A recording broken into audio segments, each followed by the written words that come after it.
And that is the one, the only Chris Pacheco. Is that how you say your last name, Pacheco? Yeah, that's correct.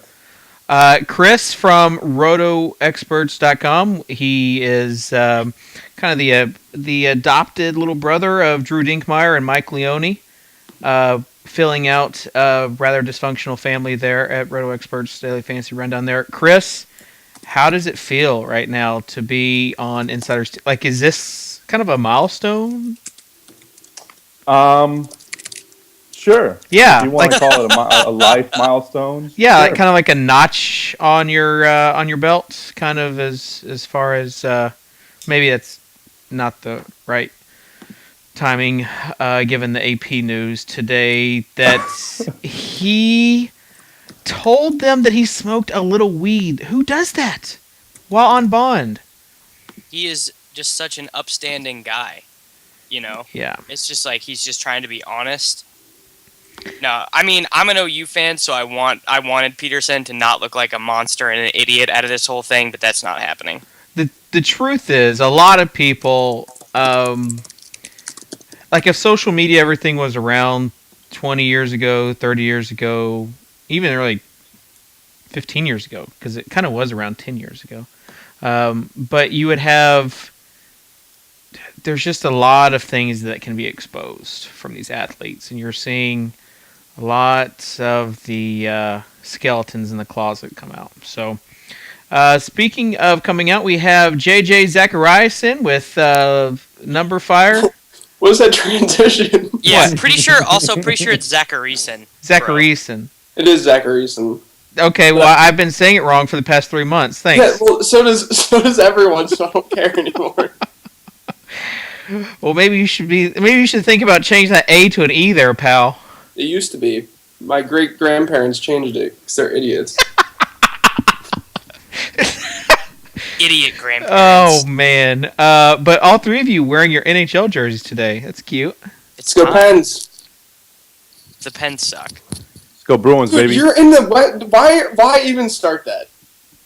Because This is like you as a Royals fan saying the Pirates suck. Like it just doesn't matter to you. Just stop. I mean, I hate every team that's not my team. In sports that I don't have to cover, like in a professional, like daily fantasy thing, I can just strictly be an irrational fan. I'm it's so great. nice. I'm so nice to you too about the Royals. Well, yeah, I mean, who could ever hate the Royals? Well, of course. Obviously. I don't know. Are you guys super excited for the game tonight? Are you gonna watch? Or are you gonna be watching the Thursday Night Football Gross Fest?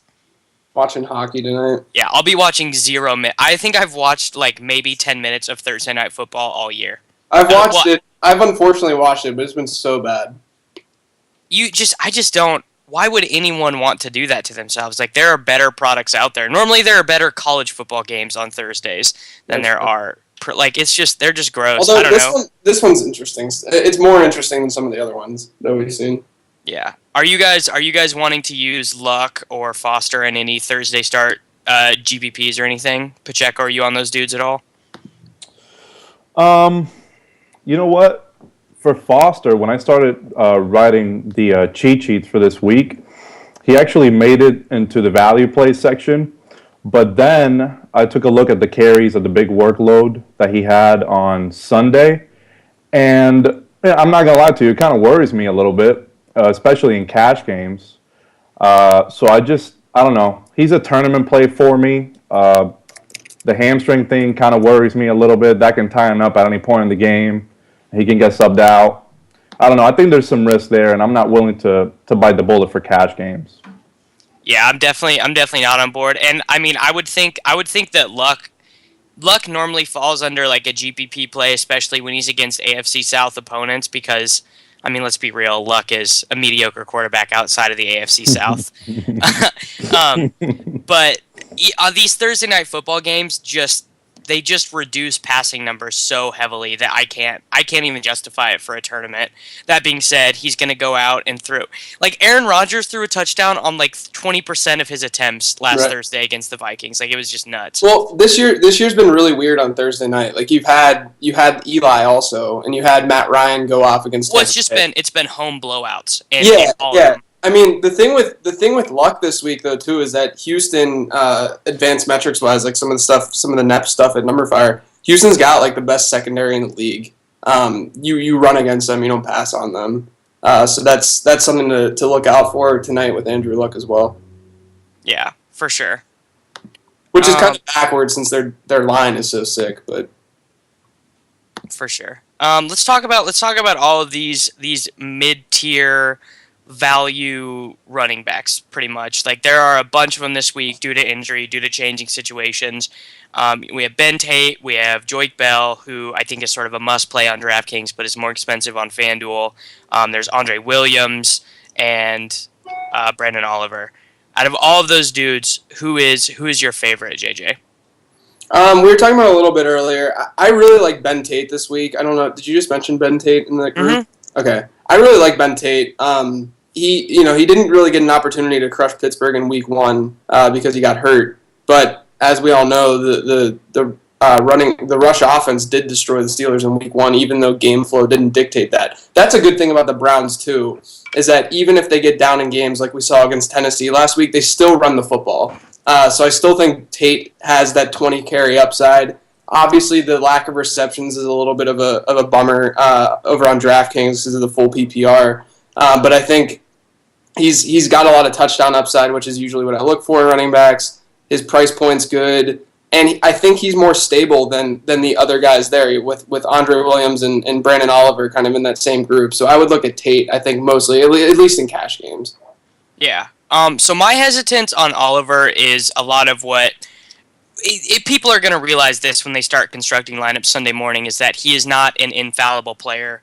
Right before the show, I was working on my article that'll be up probably about an hour after we're done here, and I plugged Brandon Oliver's scores into my running back athleticism model. He wasn't in there before because he wasn't even he was a person. Well, he wasn't even a combine invite. Like, he did not even get invited to the combine. Yeah, so I plugged him into my running back model, and he has the exact same score as Stephen Ridley, C.J. Anderson, Javon Ringer, and is 1 point worse than LeGarrette Blount, just to give you sort of an idea as to his comparables. This is not a super athletic guy. Where's Darren Sproles in that? Isn't everyone comping him to Darren Sproles? Well, they're not even close to the same player. No, I know. Everyone's talking about it because they're... Darren Sproles has like this super elite agility score that correlates really well to pass catching in the NFL. Like, if you just run a correlation with agility score and like yards per reception for NFL running backs, you get a really high correlation. Oliver is not that guy, so I think there is definitely like a non-zero chance that he Donald Browns us, where like he just comes out and farts around and can't really get anything going. What do you think about Oliver Pacheco? Do you think that there's some risk associated with his price tag, or do you feel pretty safe with him? Well, I don't know. I think anytime a player like Oliver, he does great on a week where nobody really had an eye on him, then sites kind of just get really aggressive with pricing. And I'm not a fan of that. I'm not a fan of the price because he's seen a significant price increase really across the industry. Now, if Brown doesn't, if he can't play, and we know that it's going to be all his, like most of the touches will be all his. I still think you have to play him, yeah. Then I think at that point, yeah, he's a pretty nice value for the price, simply due to volume. Yeah, I'm definitely avoiding a lot of I'm not playing a ton of Thursday night start on FanDuel like I normally do, because I definitely feel like I'm gonna want to use Oliver if Donald Brown is not active, but we don't really know right now. And also, for all of our love of Joik Bell, we also don't do we know for sure that Reggie Bush is going to be inactive? I don't think we know that either. It's looking like it more and more, but I mean, you don't. I would never risk that on FanDuel. I mean, I would much rather just do it on DraftKings. And to add on to that even a little bit further, we also don't know for sure that Rashad Jennings is going to be inactive. So basically, a ton of these backup running backs, we aren't like super certain. That being said, I think on DraftKings, even if Bush is active, if we think he's even going to be a little bit limited, I don't know how in a cash game lineup you're not playing Joik Bell for that price tag. Like, DraftKings did a lot better of a job this week with the pricing. It was a conscious decision to do what they did last week, I think, but they're just a little bit tighter this week. So avoiding Bell in cash games this week just seems foolhardy to me. Yeah, he's at 3,700 there. That's a great value, even if his upside is limited due to Bush maybe eating into his carries. I mean, at 3,700, how could you not? Yeah, and he still leads the team in rush attempts after missing a game. And he's ran 30 less pass routes than Reggie Bush. I think he's a product of, I can't remember who they were playing, that everyone was kind of on Joik, and then was it the Green Bay game? I think it was the Green Bay game. People are just kind of off Joik in general because he really flopped that week. I think people are sort of off the Lions as a whole. Yeah. Okay, cool. Let's talk expensive running backs then. I think Forte will probably be the highest owned running back in cash game. Well, highest owned expensive running back in cash games this week. Do you agree with that, Pacheco? Absolutely. He's actually my main running back in our model. He comes out as the number one running back. I mean, when you take a look at the receptions, the targets that he's getting, the market share targets that he's getting on that team, on a team that Marshall and Jeffries is in. Tied for the team lead in targets and is getting 21% of the Bears' aimed throws. That's nuts for a running back. Yeah, that's awesome. I mean, the price is very high, yes, but on a PPR side like DraftKings, where receptions are a full point, wow. I mean, it's an awesome play, and yeah, it wouldn't surprise me to see him be the number one owned player across cash game lineups. Yeah. That being said, I think Le'Veon Bell is in a comparable situation because he's not used as much as Forte is, but he's also Forte's 29. He's slowed down athletically enough that it sort of impacts his efficiency. But Le'Veon Bell is like one of the best athletes at the running back position in all of football. So he's getting it done on a week-to-week basis on 18 to 20 targets with three or five of them coming as pass receptions. Break down your boy Le'Veon this week, JJ. Yeah, I mean, he's going to get work. Cleveland can't stop the run. They can't stop really anything in general. That's going to be a high-scoring game, I think, between the two. Like we saw last time they played in Week 1, Le'Veon had a solid game. So yeah, I would put Le'Veon number 2 this week behind Forte. The fact that Atlanta's given up 4 more rushing touchdowns than any other team this year is kind of telling as to which expensive back to kind of lean towards this week. And then outside of those two, I'm more and more intrigued by Gio this week with AJ Green out. The last time AJ Green missed time, which was Week 2, Gio ended up, and that was against Atlanta, mind you, so which is why his volume was a little higher, but he had 32 total touches. So I think there's reason to believe they lean heavily on him. That Bengals offense is just completely their weapons are just completely crushed right now. And it doesn't sound like Marvin Jones is even going to be able to play this week either. So I think Gio has a lot of upside too. So all of the Mohamed Sanu's, all of them? Yeah, all of really? them. I know Mark Gindy, who does our shows on Wednesday and does like a bargain values article. He loves Mohamed Sanu. I don't know how much of an opinion I have on him. I generally don't think super highly of Andy Dalton as a quarterback. Mm-hmm. So I'm not crazy about playing Bengals receivers without AJ Green. Like Mohamed Sanu with number 1 cornerback, number 1 wide receiver attention really is different. Yeah, but they're playing, Carolina's defense has been atrocious this year. They're playing at home, which is good too. I don't think there's reason to be super worried as long as Sanu gets volume, which he should, because there's no one else there to get that volume. Because even Gresham hasn't been involved at all in that offense, and he's the de facto tight end. Sanu's been getting work, even with AJ Green there. So I think he's pretty safe. Given his cost, I think he's a pretty safe option. What do you think the chances are that Mohamed Sanu throws a touchdown pass in this game? Like, what sort of odd, like 20-1? Like, what's like? It just feels like that's just something that he just randomly does a lot of the time. Like To Dalton. No, like he's gonna. This is totally what's gonna happen. Is he's gonna throw one to like Jeremy Hill? Yeah, yeah, he does it all the time, dude. Yeah, it's like it's one of the funniest things about NFL to me. Is him just randomly throwing those. All right, let's talk expensive quarterbacks. I'm of the mind that if you do choose in cash game, like if you don't get at least 50% of your cash game exposure to Peyton Manning, your start of you have an upward hill to climb in your cash games because the Jets' run defense is middle of the league. It's not great. But their pass defense is atrocious. Every single one of their starting corners and safeties has a negative pass coverage grade from PFF. And the Denver, they don't have a running back that they like on the roster right now. They made C.J. Anderson inactive for a sixth cornerback last week. They obviously don't like Ronnie Hill, and he was inactive for a ton of games last year. Juwan Thompson is someone that JJ's best friend Michael Salfino is really big on, but I don't know a whole lot about him. I'll go while you guys talk, I'll go plug him into my model to see what's up with him because he's another undrafted free agent. So talk about Peyton Manning this week, Pacheco. Wow. Well, I mean, I'm not gonna have a whole lot to add to what you said, but it's gonna be hard, yeah, to really play anyone else in cash games and make up for the lack of production that Manning could potentially fill at the quarterback position. As you mentioned, I mean, the Jets' run defense is by far the best in the league, according to Pro Football Focus. So with that being said, Denver loves to throw in the red zone. That's a plus. In terms of yardage, I mean, Manning is gonna do amazing. So I just think the touchdown upside is there, the yardage is there, and the matchup is it's simply too great to pass up.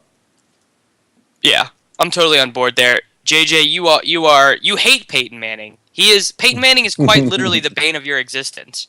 Bane of my season-long fantasy. Peyton Manning is the reason that your mentions get burned. So, do you have a counter for this? No, I'm playing Peyton in cash lineups. I think there are decent options out there this week. I think Russell Wilson and Jay Cutler in particular. I think Matt Ryan's a decent option too in Atlanta. My favorite value, especially on DraftKings, is Roethlisberger against Cleveland. Joe Hayden's it doesn't look like he's even going to play. So that Roethlisberger-Antonio Brown connection, which usually destroys the Browns, is really going to look good this week, I think.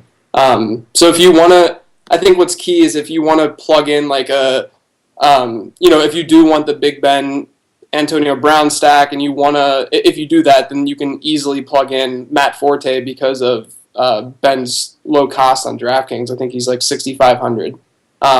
So I would Manning's definitely up there as the number one quarterback this week, and I actually think Matt Ryan might be number two. I would take Russell Wilson over Matt Ryan like so quickly. Are you not afraid of what we've talked about on here often? Yeah, how is DeMarco Murray going to do that against this defense? I agree. I agree. If it was in Dallas, it would be a different story. I'll say this, if Romo plays like the Romo who played against Denver last year, which is the best game of his career, then yeah, like definitely, like if he's just chunking up yardage and getting first downs when he needs them, then yeah, but still, even then, Russell Wilson is getting you 16 fantasy points.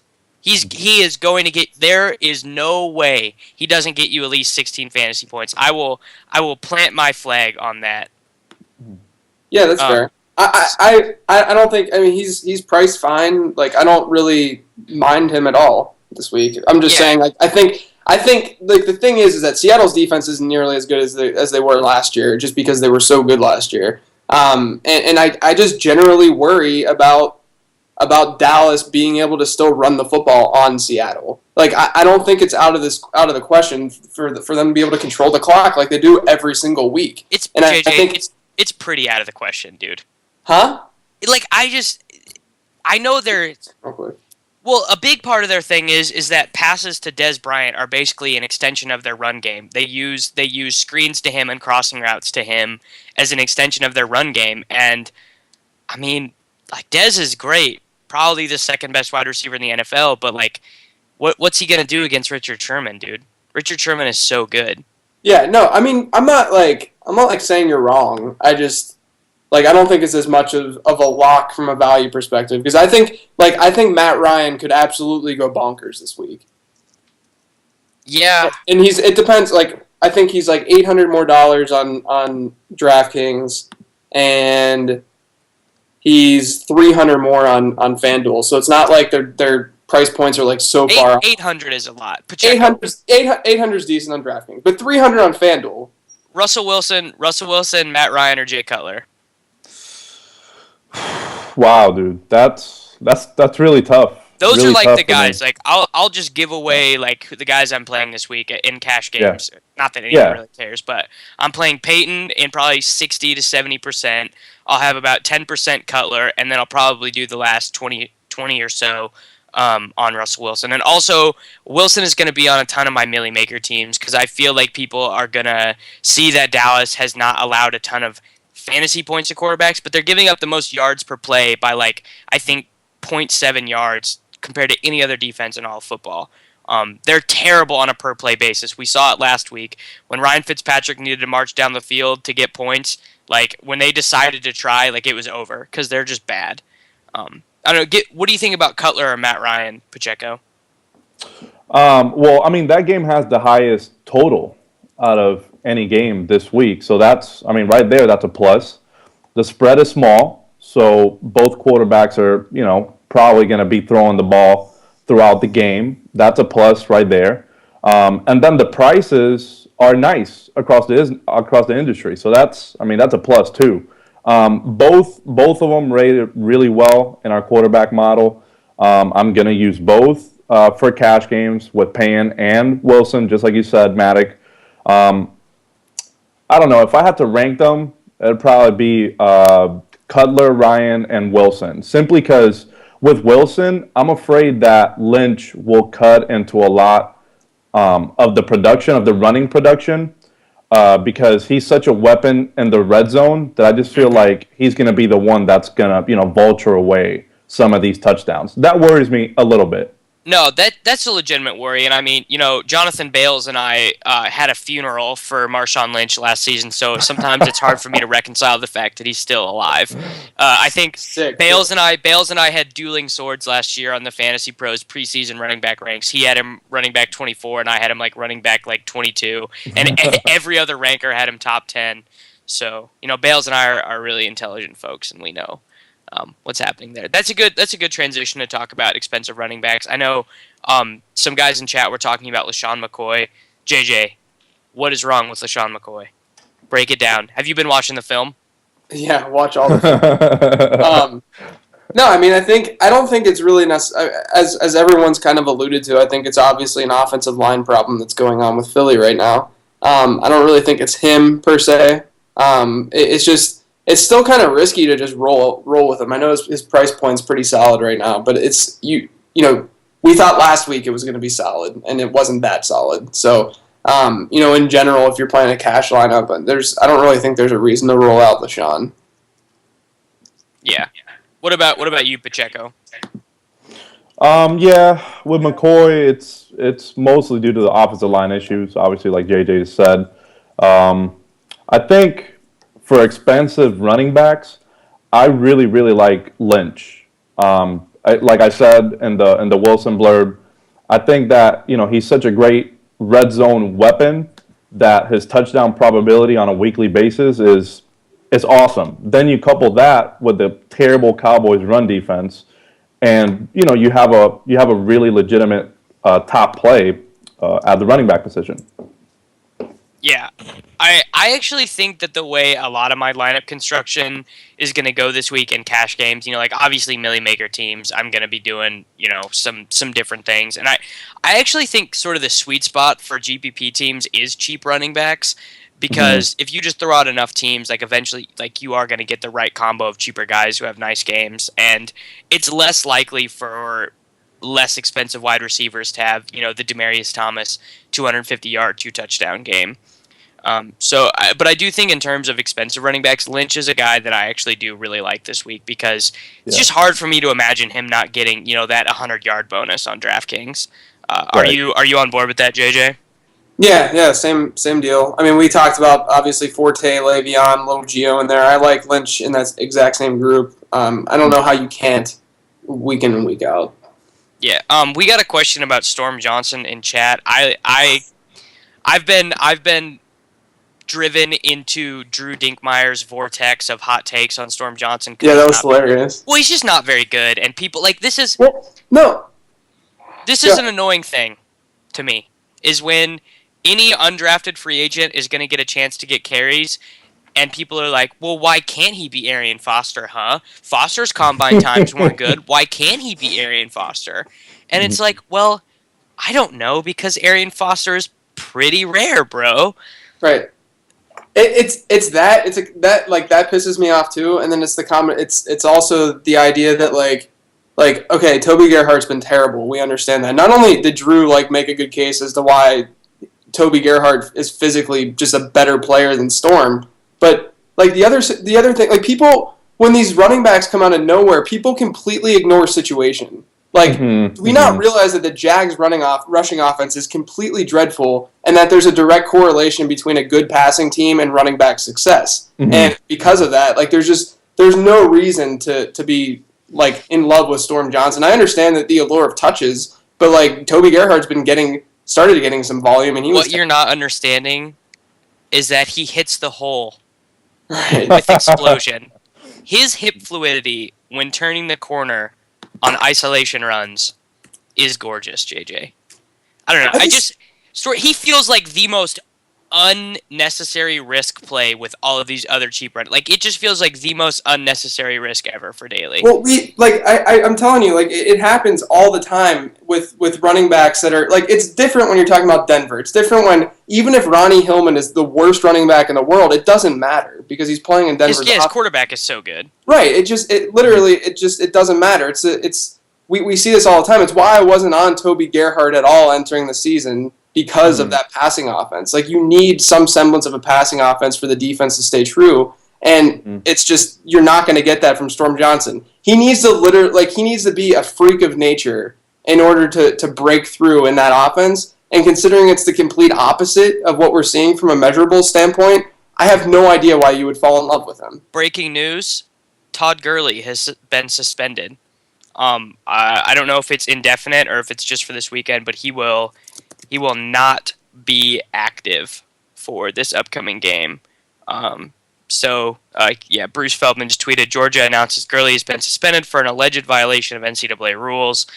His coach, I'm obviously very disappointed. He's suspended indefinitely. So that'll change some things for the upcoming college football slate, for sure. So back to a more important topic. Something that I think is going to go. Something that I think does aid Brandon Oliver is that Phillip Rivers is playing the best football. He's the best quarterback in the NFL right now. He's the MVP right now. Yeah, he definitely. I saw that article on Number Fire. Yeah. So that definitely does make things a little bit easier for him. I have no explanation for why Donald Brown was so bad in that game. Because Donald Brown's not a terrible player. Yeah, but the Chargers running game still even entering that, they were according to Number Fire metrics, they were the third worst in the league, which is part of the reason why you have to be at least a little bit skeptical with Brandon Oliver this week. I think that the upside with Oliver, at least on DraftKings, is that Phillip Rivers will check down, so he could get those 4 to 6 catches or whatever, similar to what Donald Brown did. But like we said, I mean, there's a possibility that he's just Donald Brown's all over us. I mean, I hate when I get Brown all over me. TBH. Yeah. I don't know. I just feel like there's been a lot of Brandon Oliver talk, which I'm not super comfortable with. Let's go high-priced wide receivers. Antonio Brown or Demaryius Thomas, Pacheco? Wow. That's a good one. I mean, it's the easiest question in the world, but for everyone else but me, I feel like it's a conversation. No, it has to be Demaryius, right? I mean, the matchup is excellent. It's the best matchup. Yeah, it's an excellent matchup. I mean, Antonio Brown also has a great matchup too. Don't get me wrong, but in terms of like red zone, red zone touchdown probabilities, got to give it to Demarius. Yeah, So Antonio right then Brown and there. still has like 3 red zone touchdowns in his whole career. It's so Right. It's amazing that he's like actually regressing in terms of red zone production. Yeah, like he's getting worse. Right. He's been basically Manny Sanders in the red zone this year, which is like it's just bizarre. And he's getting the opportunities. Yeah. It's just he's not really converting. So just right there, I have to give an edge to Demarius. Yeah, I totally agree. Obviously, I'll let JJ do his caping up for Antonio Brown routine. No, I mean, like, I'm not against it. Like, in these kind of situations, you don't really have a wrong answer. But I think there's a lot of, like Antonio Brown not only historically destroys the Browns, but without Joe Hayden, like, it could get really ugly. Like, just super ugly. So, like, I can't fault anyone if they want to play Brown over Demarius this week. Yeah. Someone just made a point in chat, and actually a good one, that DT's touchdowns last week were outside of the red zone. So that's why he's such a great play, because he's not like some of these other bigger wide. Like, at this point in his career, Brandon Marshall's not catching slant passes and going 80 yards to the end zone. Like, that's just not really what he does. Because you know what? He's Brandon Marshall, 31 years old. Like, Well, you cut out. Oh, my bad. That Brandon Marshall's just not catching 80-yard touchdowns. Yeah, right. Mhm. But Demarius can do that. Like, he can catch a Right. ball and run 70 yards faster than everyone, and he also has a 38% red zone conversion rate for his career. So that's like when it's inside the 20, if you throw the ball in Demarius Thomas's general direction, there's a 38% chance that play is turning into a touchdown. Right, they love that bubble screen to him, too. They love that bubble screen. So that's why I think he's such a great player. That's why I think he's the best wide receiver in football. What about Julio this week, though? I'm Obviously. assuming he would be. Yeah. Huh? I'm all over Julio every week. Yeah, I'm saying though, I think he might be in his own, even up in his own tier above those two this week. Oh, okay. I think there's a possibility that he just, they're all probably going to blow up, but like I think the matchup is there for sure for Julio. It's in Atlanta. I'm just pretty high, apparently, on the Atlanta passing game this week. Mm-hmm. Levine Toilolo. All of the Toilolos. Yeah. But like even like Roddy's price point on DraftKings is really stupid. Stupid, yeah. Yeah, so like even Roddy at like 4,800, I know he hasn't been amazing this year, but he does score more at home. Like the splits, I think Drew brought it up in the last show, last week. But his touchdown totals are a lot better at home than on the road, whereas Julio is a little bit better on the road. So I think Roddy actually is a really nice value play. Yeah. Two Hats brings up a good question in chat, and it's something that I am thinking about too. What do you think about getting two of these guys in your lineups as opposed to getting one of the elite running backs? You know, going with a Joik Bell, Brandon Oliver combo, and then running out Demarius, Alshon, and Julio all in one lineup. What do you think about that, JJ? I'm still trying to, like, Forte is usually my number one, this week, my number one go-to expensive guy. If you do end up playing a guy like Roethlisberger, you can fit another one of those wideouts in. So I have a lineup, for instance, with Forte, Big Ben, and Antonio Brown. So all three of them are in there. I think you can roll with that. But if you are going with a Manning, it gets tough. It gets really, really sketchy. Here's my thing with Big Ben. He's very good. All of his pass catchers are so bad, bro. Marcus Wheaton is just not good. I agree. I've agreed with you on that all along. I don't like Marcus Wheaton at all, but I think you have to look at this matchup more than anything else. The Browns are going to be down Joe Hayden, and their secondary is already the third worst in the NFL. And without that, they're not going to be able to stop the Steelers' passing attack. I don't care if you're catching the ball. Although you do comp favorably to Marcus Wheaton. I would say my on-field impact would be I'm Andrew Hawkins' size. Like if we lined up next to each other, we would be roughly the same size. Yeah, I know. But like I think that the one thing you have to worry about with the Steelers is Todd Haley being an idiot. And I think that they're like Roethlisberger is going to have like a 70% completion percentage this week. Like it's going to be solid. He's going to have a good game, and at his price, it's solid.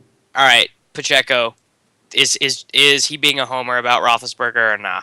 No, not at all. Actually, it's interesting because Joe Hayden has been like really bad this year. He's like I think most people think he has like a hip injury that's like basically Right. making it impossible for him to change directions well. Yeah, and that's exactly what I was going to point to. Like maybe he's just been injured and he hasn't been able to, do well. I'm not really sure what's going on, but it's actually a disservice that he's not playing. I know that sounds absurd, but yeah, but absolutely. Like Gilbert is probably going to have to match up with Brown. That's a nightmare, right? That like right there. That's a nightmare. So for Roethlisberger at his price point on DraftKings, I'm definitely about that life on DraftKings for sure. Plus, high over under too. I think it's at what is it at? I think it's at 47. So it's solid. Yeah. No, both of these teams' defenses are bad. Yeah. JJ, would you use Wheaton in cash games though? I wouldn't. His one good game was against Cleveland in Week 1. It was 4 for 90. 4 for 90 is not a good it was like 70. It was like 7 for 98 or something. But like he's just so like the thing that like I was pushing coming into the season is that the number 2 receivers in Todd Haley's offense, if you go look at their yards per reception historically, they drop significantly. They're very, very inefficient players. They stay close to the line of scrimmage. Wheaton is not going to necessarily blow the roof off like Antonio Brown would. That's the downside. I understand, cash games you just want the receptions, but I still I don't think he has the upside that a lot of people would think. Bro, just all the Justin Browns. My problem with Wheaton too is that he doesn't have much upside either. Right. So I'm like, what do I put you in? Like, it's not like Wheaton's not going out there and grabbing red zone touchdowns. Well, yeah, think of it this way. I look at their situations like they're look at Wheaton to like Allen Robinson. Like give me all the Allen Robinson. Yeah, like Robinson's getting the same kind of volume. He's but he's the number 1 option, and he's going to be the go-to guy in the red zone. Right. So why not just take they're going to be the same price too. So I'd rather just put like a guy like A-Rob. I agree. Totally agree. Let's talk about A-Rob right now because like I'm getting ready. I'm about halfway through my write-up. I'm starting wide receivers right now, and A-Rob is one of my absolutes for this week. But it is looking like Cecil Shorts and Marquise Lee both are going to be active for this game. But I still think Robinson probably plays on the outside for a majority of the game. And something that is proven empirically true is that Bortles has so much DGAF, dude. He's turned it over 8 times already in the NFL. Last week, dude. Not in daily, but in season long. I still think he's fine for seasonal because he's just going to keep hucking. So talk about A-Rob a little bit, Pacheco. Wow, I mean, if Shorts does suit up and Lee, I mean I don't know. I think in terms of safety for cash games, I don't think he's going to make my value play section, at least on the cheat sheets. It's going to make it interesting.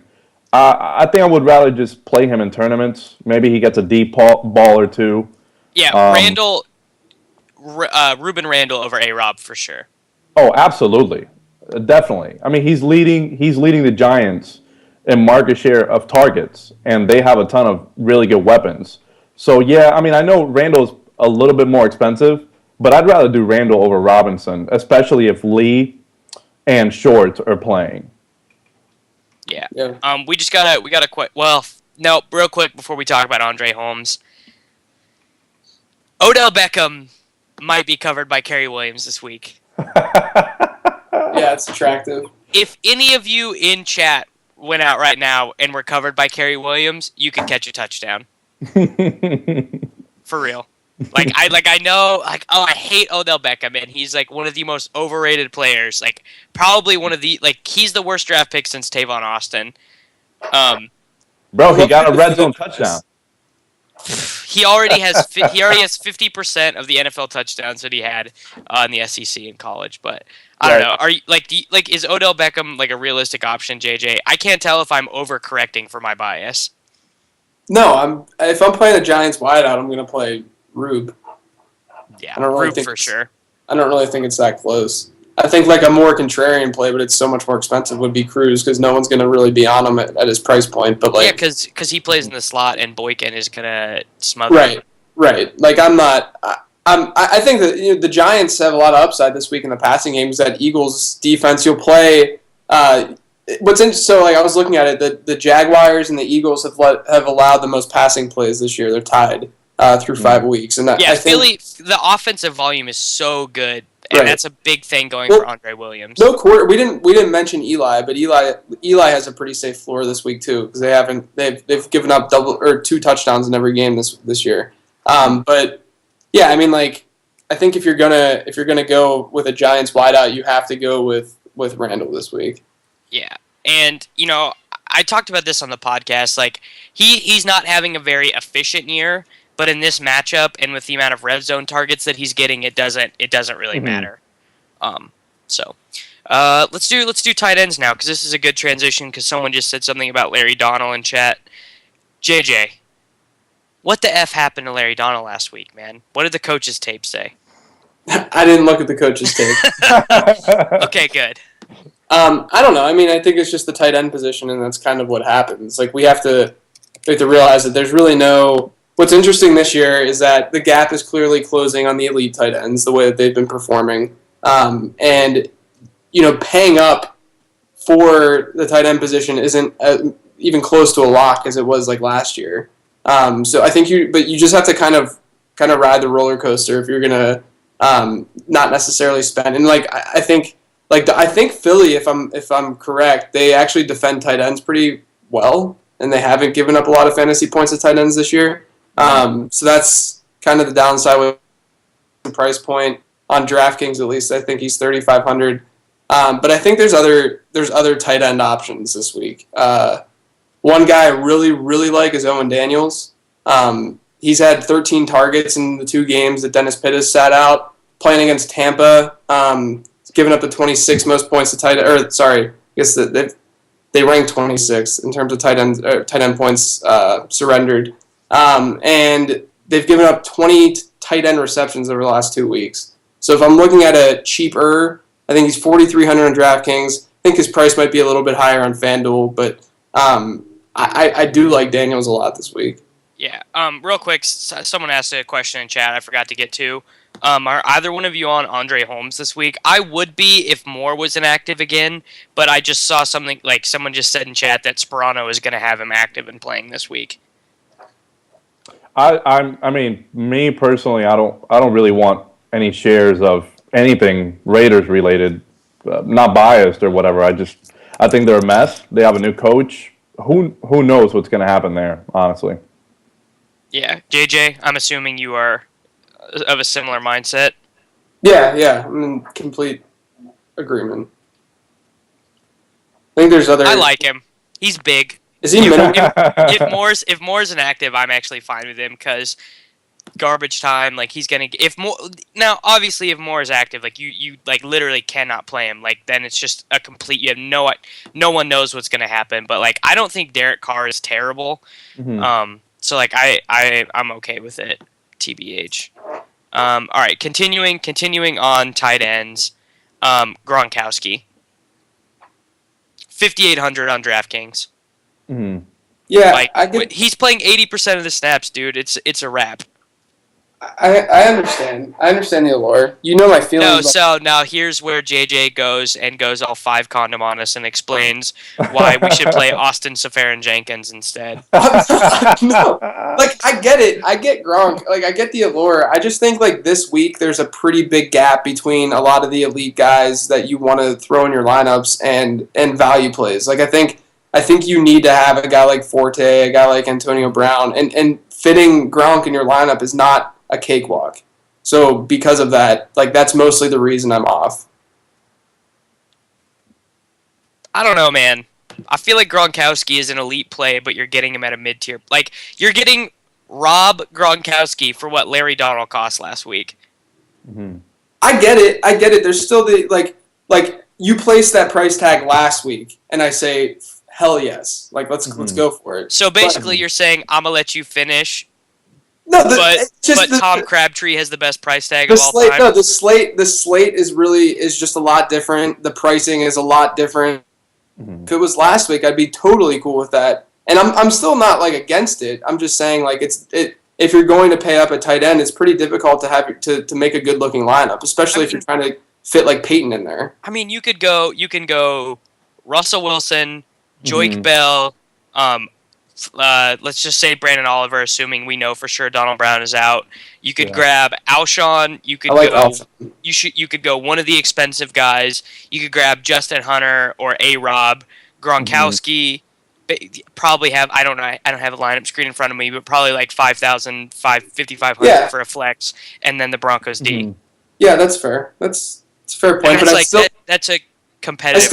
I still think there's risk involved in like I think that there's still this idea that Gronk is just a lock, and I don't. He hasn't been a lock. He has been though. That's no, okay. He hasn't. I'm so this sick. This is something that annoys me about. And Pacheco, you probably noticed this too, because you're on Team Gronk, right? Just like in general. Absolutely. Okay. So this is totally something that's annoying about like seasonal fantasy experts is they're like, Gronkowski's been bailed out by these touchdowns. Well, what do you think Rob fucking Gronkowski does? He scores touchdowns. I never even said that. I know you did it, but I've heard Pianowski and I go back and forth about Gronkowski all the time. He doesn't get bailed out. Like that's what he does. That's why you pay up for him. But like the idea though that he hasn't even come close to how he's historically performed. And yeah, but JJ, he was hurt. He's been. Right, I understand. That's the thing is that like everyone keeps saying Gronkowski's been hurt. Gronkowski's been hurt. That's why I sent that tweet out that said by 2017 we're gonna still be saying this. Like yeah, like 80% of Rob Gronkowski better than Jimmy Graham. Book it.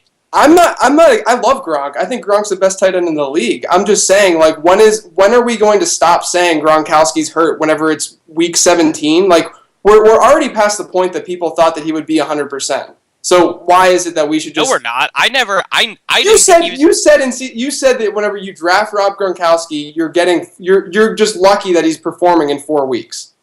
You're lucky that he straight even like I thought Rob Gronkowski was a first round draft pick if you were getting 12 weeks out of production out of him. And this is a completely different conversation that does. But this conversation does matter because I think we should have dollar valuations for players in our head, and that way when we have a first look at salaries, I would have Gronkowski if I was in charge of salaries for DraftKings, starting at an 8,000 baseline on DraftKings. I wouldn't. I think that's too high.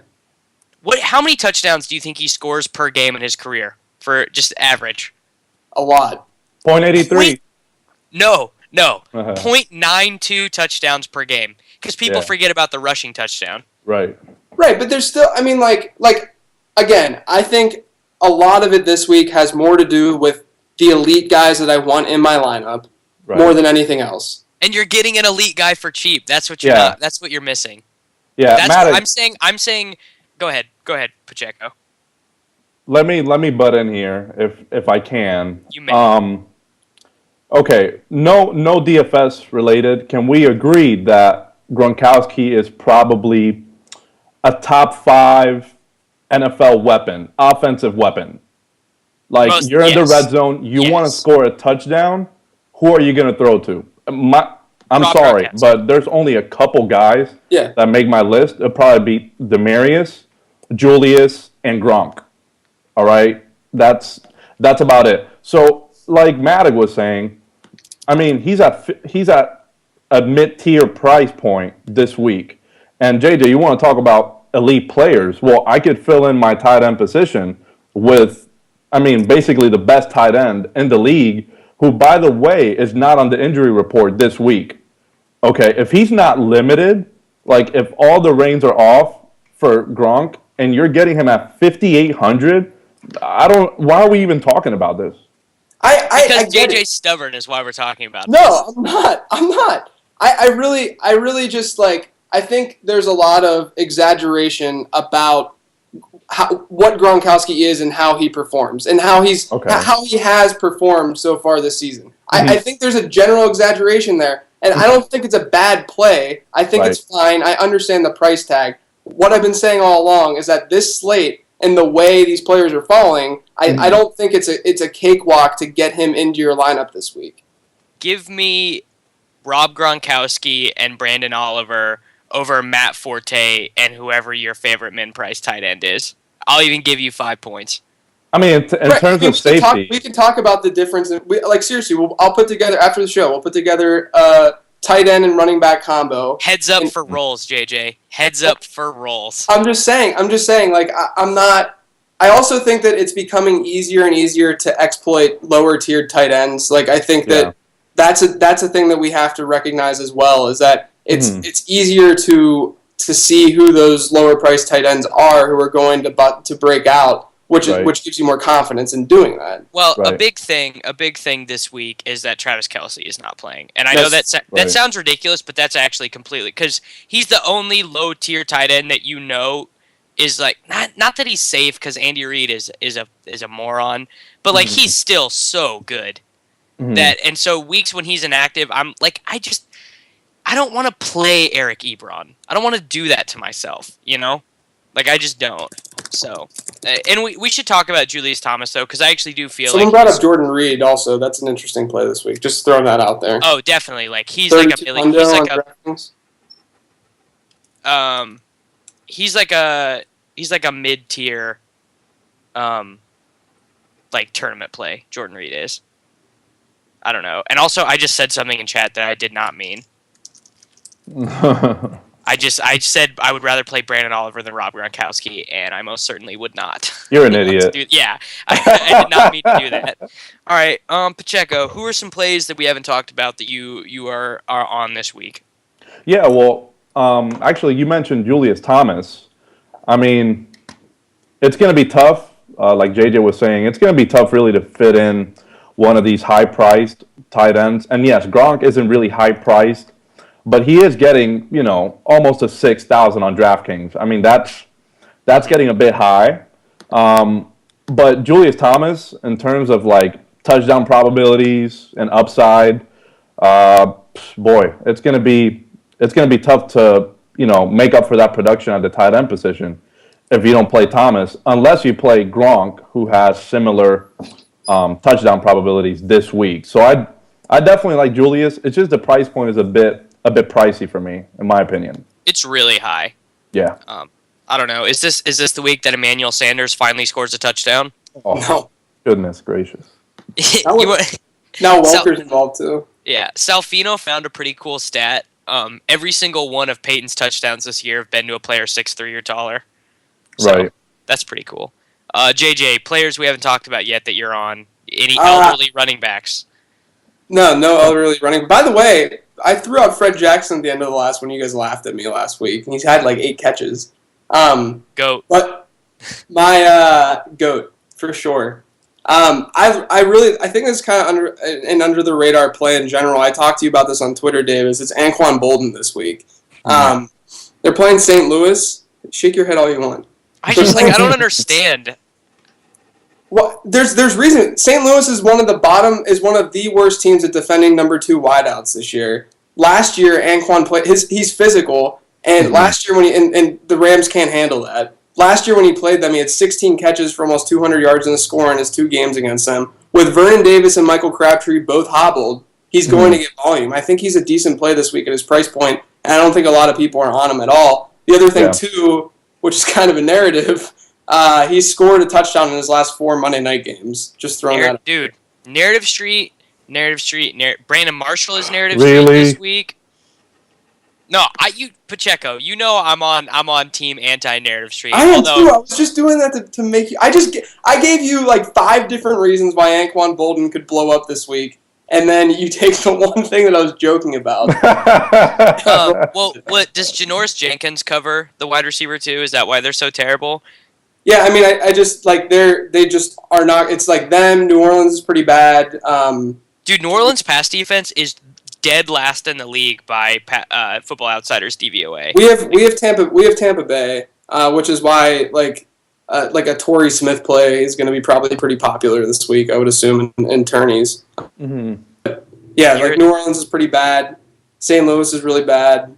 I think Bolden's an interesting play, especially in full PPR formats. You're a tournament play. I'll add one more to that conversation. Frank Gore, I know he's unappealing most weeks, but recently he's been putting on a couple games of 20+ carries, 100 yards. His price point on DraftKings is really, really nice. I believe it's at 4,900, 4,800. That's really nice. I know he doesn't get much passing work either, but I mean, for the price point, that's pretty nice, I would say. Guinea has a question in chat. I'm not on Jordan Cameron right now because most of the Browns guys that I follow think that he's really being hampered by this shoulder injury. Like Justin Higdon, who's like probably the most preeminent Browns blogger that there is basically he was tweeting last week after watching the coach's film that like he basically says that the reason Andrew Hawkins is getting all these targets is because Jordan Cameron can't get open right now. Like he can't do the things that he needs to do with this shoulder injury. Yeah, I mean he's a red zone threat and it's a soft defense, so there's some upside there. But and his price tag is really nice on DraftKings. But I don't know if I'd feel super confident with him. Pacheco, Rob Gronkowski versus Jordan Cameron. If we give Jordan Cameron 5.5 points, like a 5.5 point handicap, Wow, including price tag. Not even a question for me, sir. Yeah, okay, I don't think cool. I don't think that is. Not even a question. You're a question, JJ. Hey, by the way, Cameron actually played 73 out of 78 offensive snaps last week. Yeah, he's out there. That's encouraging, but other than that, I want to make one last point on Rob Gronkowski. Everyone who thinks Tom Brady is back, you know why he's back? Because Gronkowski played 80%. Let's talk about. I mean, like, if that's your connection in a 1-game sample, like you know better than that. No, I don't know better than that. You do. Because this is what Rob Gronkowski does. A lot of it too is that they were rolling 2 tight end sets and they actually started freaking using Tim Wright. Like, agreed. I don't know why they weren't doing that. Tim Wright, go. Dude, Tim Wright's like one of my favorite tight ends in the league. I love the guy. Dude, Tim Wright is sick. He is. That's the most JJ thing I've ever heard. He's a monster. Dude, he is one of 5 tight ends to ever do what he did during his rookie year last year in NFL history. Like, hey, you don't have to tell me. Maddox, to be fair, I mean, he did play in Tampa last year. I mean, that's a hellhole. And I don't know what it is about just tight ends or wide receivers in general coming to the Patriots. Their system is a bit complex. Sometimes it takes, tight ends and wide receivers a couple games. Sometimes they don't even figure it out, ever. Yeah. So it's encouraging to see Wright out there. For sure. So.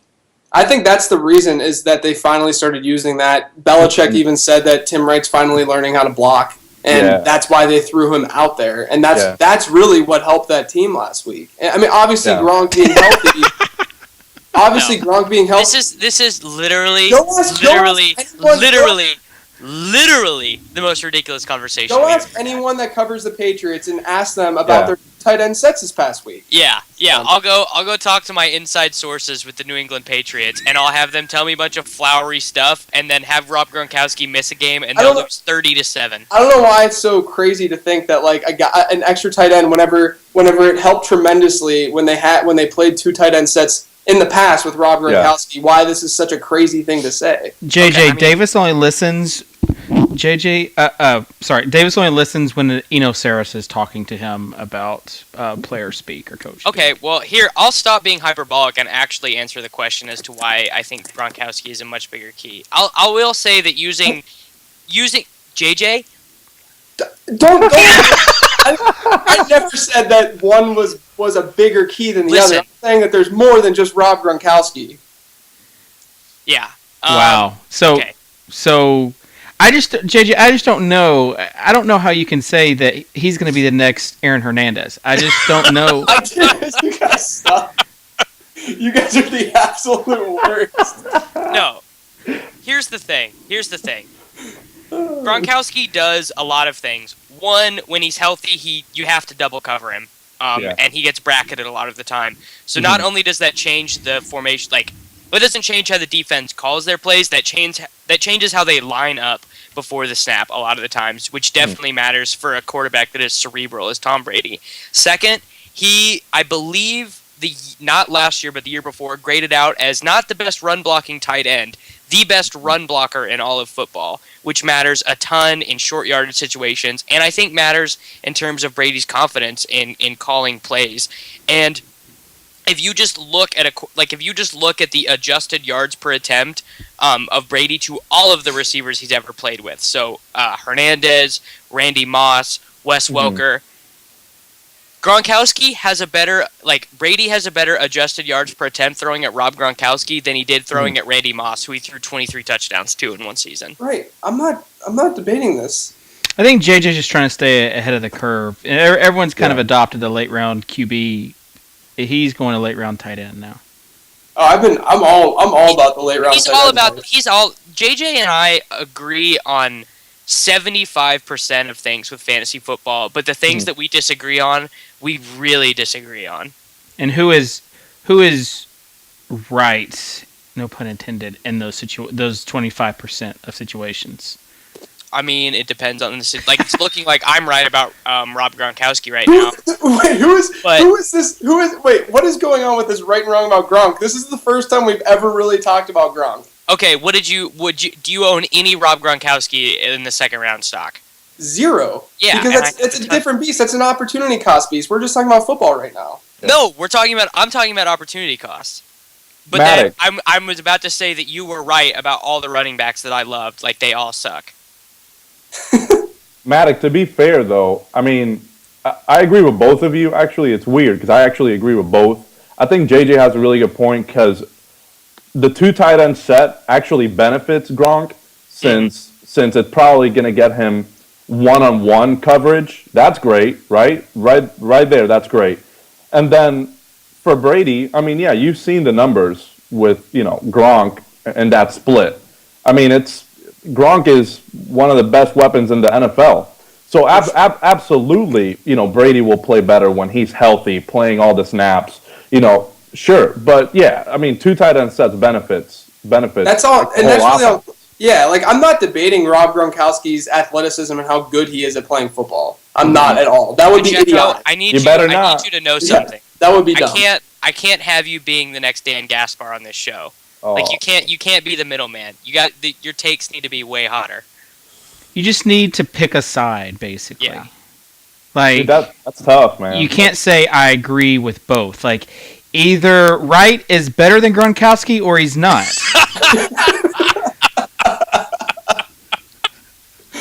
By the way, I'm totally playing Gronk on DraftKings this week. By the way, Vincent Brown revenge game. Narrative Street. Oh, we got some breaking news. Renee Miller has entered a Thursday-Friday college football tourney. The sickness is real. I'm trying to enter. I've been entering college football games while this show has been happening, and I'm trying to find games without Peter and Empire Maker in them, and it's just I'm just like, oh my god. Good luck. You gotta go disconnect their cable or something, and then. Yeah, I'm just waiting. I'm just waiting for Peter to go step outside to go get a bite of food or something, so I can go troll the lobby. He's got an inside connection to the SEC, so he's probably finding out right now about Gurley selling his signatures. Yeah. That looks like what's Johnny Utah, who used to write news for Fantasy Insiders, posted a Reddit story from 12 days ago. It's Johnny Utah. Hunter Harrison. He used to write news for us back in the day. Anyways, Mr. Johnny Utah is his name on Twitter. I have no idea who that person is. This So is like he talking linked- like Saved by the Bell to Davis right now. He linked a Reddit story from 12 days ago where a guy basically said that a Heisman frontrunner was going to get in pretty big trouble if this story leaked, and he thought that it was. So, Same thing that happened to AJ Green, man. yeah. Yeah, he also got carted off because of a toe injury. Yeah. AJ Green kind of ruins a ton of models because his market shares look terrible because he only played like 6 games his last season. Yeah. So super annoying Yeah. to go manually adjust it. Do you want to say, JJ, anything about Gresham before we sign off? No, Okay. I don't like Gresham this week. I wanted to say that Pacheco did an awesome job filling in. You did good, bro. Yeah, and this is not meant as any thing disrespectful towards Drew or Leone, but you were much better than them. How did you get involved with them, Chris? Wow, that's a good question. I basically just got really lucky. I don't know. I was playing a lot of daily fantasy, little, small stake games. I kind of just prepared myself that way, learned a lot about the industry, and I was just waiting for the right opportunity really to pop up. Drew, I don't know, he tweeted out something about them wanting someone on their team, and I don't know, I told him I really wanted to be a part of it, and he gave me the opportunity. So I don't know, I got really lucky, to be honest with you. I mean, stories like you and Maddox are just pretty incredible. Are you still in college, Pacheco? No, I'm not. I have a couple. Yeah, well, I mean, this is all I do full time, so I have a lot of time to do it. I'm so jealous of you. I hate my life. I don't sleep, man. Yeah, I understand, dude. Very nice. Well, Chris, it's great to finally get you on a show. I know you've been in the chat for, ever since NBA season last year, before you were even with Drew and them. So it's great to finally get you on a show. There has to be at least one logical person on here, and that is you. It's never going to be me. Well, JJ's trying to take that torch from you now, but Whatever. JJ is a really underrated hot taker. Like no one thinks of JJ. He was the as original a hot take taker. Specialist. No. But he's a lot like Drew, where he doesn't have hot takes that often, but when he does have them, they're a super hot and blow up on him 75% of the time, and results in burnt mentions. I get destroyed when I bring up the debate. I get destroyed. He was the original hot take guy, though, with late round QB. That is true. That's a good point. I should have more respect to my hot take forefather. Yeah, I mean, he was the guy that kind of debunked the myth and actually used stats to do so, not just, hey, so and so is a good player. And started kind of a revolution. You're the revolutionary fantasy football guy, JJ. I mean, I still use value-based drafting. I'm gonna punch you. A VBD. What a joke! Am I right? JJ, the hot take maker. Yeah. Thanks, guys. Thanks. Well, thanks to Chris Pacheco. Too, apparently. Late round mug, such a good Twitter account. All right, we need to sign off. Okay. Everyone go wish Jordan Case a happy birthday on Twitter. Travis Kelce already did. Tell him he looks like a capuchin monkey. So thanks for joining us. Thanks to Chris Pacheco from the Daily Fantasy Rundown there at Roto Experts. And JJ Zachariason from Number Fire. I think it's Zachariason. Silly ancestors. And Davis Maddock, of course, from Fantasy Insiders. We'll be here tomorrow, 5 p.m. Eastern, with Davis again, and then Evan Silva and Dan Gaspar, Mr. Total 05. So we'll see you there. Thanks to Fantasy Elite for sponsoring the show, and we'll see you tomorrow.